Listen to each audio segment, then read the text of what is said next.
नमस्कार, स्वागत है आपका हमारे चैनल हर हर महादेव में। अगर चैनल पर नए हैं तो चैनल को सब्सक्राइब करके वीडियो को लाइक और शेयर जरूर करें। धन्यवाद। आइए शुरू करते हैं। देव सयनी एकादशी व्रत के करने से भगवान विष्णु प्रसन्न होते हैं। इस एकादशी का नाम पद्मा है।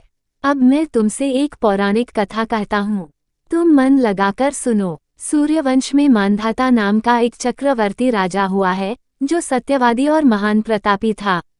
वो अपनी प्रजा का पुत्र की भांति पालन किया करता था। उसकी सारी प्रजा धन धान्य से भरपूर और सुखी थी। उसके राज्य में कभी अकाल नहीं पड़ता था। एक समय उस राजा के राज्य में 3 वर्ष तक वर्षा नहीं हुई और अकाल पड़ गया। प्रजा अन्न की कमी के कारण अत्यंत दुखी हो गई। अन्न के न होने से राज्य में यज्ञादि भी बंद हो गए। एक दिन प्रजा राजा के पास जाकर कहने लगी कि हे राजा, सारी प्रजा त्राही त्राही पुकार रही है, क्योंकि समस्त विश्व की सृष्टि का कारण वर्षा है। वर्षा के अभाव से अकाल पड़ गया है और अकाल से प्रजा मर रही है। इसलिए हे राजन, कोई ऐसा उपाय बताओ जिससे प्रजा का कष्ट दूर हो। राजा मांधाता कहने लगे कि आप लोग ठीक कह रहे हैं। वर्षा से ही अन्न उत्पन्न होता है और आप लोग वर्षा न होने से अत्यंत दुखी हो गए हैं। मैं आप लोगों के दुखों को समझता हूँ। ऐसा कहकर राजा कुछ सेना साथ लेकर वन की तरफ चल दिया। वो अनेक ऋषियों के आश्रम में भ्रमण करता हुआ अंत में ब्रह्मा जी के पुत्र अंगिरा ऋषि के आश्रम में पहुंचा। वहां राजा ने घोड़े से उतरकर अंगिरा ऋषि को प्रणाम किया। मुनि ने राजा को आशीर्वाद देकर कुशलक्षेम के पश्चात उनसे आश्रम में आने का कारण पूछा। राजा ने हाथ जोड़कर विनीत भाव से कहा कि हे भगवान, सब प्रकार से धर्म पालन करने पर भी मेरे राज्य में अकाल पड़ गया है। इससे प्रजा अत्यंत दुखी है। राजा के पापों के प्रभाव से ही प्रजा को कष्ट होता है, ऐसा शास्त्रों में कहा है। जब मैं धर्मानुसार राज्य करता हूँ तो मेरे राज्य में अकाल कैसे पड़ गया, इसके कारण का पता मुझको अभी तक नहीं चल सका। अब मैं आपके पास इसी संदेह को निवृत्त कराने के लिए आया हूँ।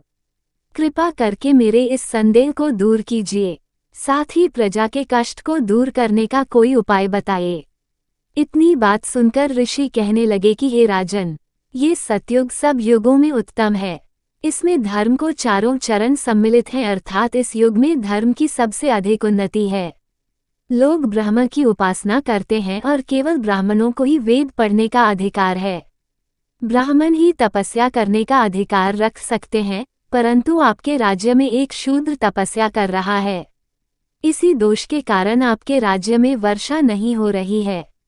इसलिए यदि आप प्रजा का भला चाहते हो तो उस शूद्र का वध कर दो। इस पर राजा कहने लगा कि महाराज, मैं उस निरपराध तपस्या करने वाले शूद्र को किस तरह मार सकता हूँ। आप इस दोष से छूटने का कोई दूसरा उपाय बताइए। तब ऋषि कहने लगे कि हे राजन, यदि तुम अन्य उपाय जानना चाहते हो तो सुनो। आषाढ़ मास के शुक्ल पक्ष की पद्मा नाम की एकादशी का विधिपूर्वक व्रत करो। व्रत के प्रभाव से तुम्हारे राज्य में वर्षा होगी और प्रजा सुख प्राप्त करेगी, क्योंकि इस एकादशी का व्रत सब सिद्धियों को देने वाला है और समस्त उपद्रवों को नाश करने वाला है। इस एकादशी का व्रत तुम प्रजा, सेवक तथा मंत्रियों सहित करो।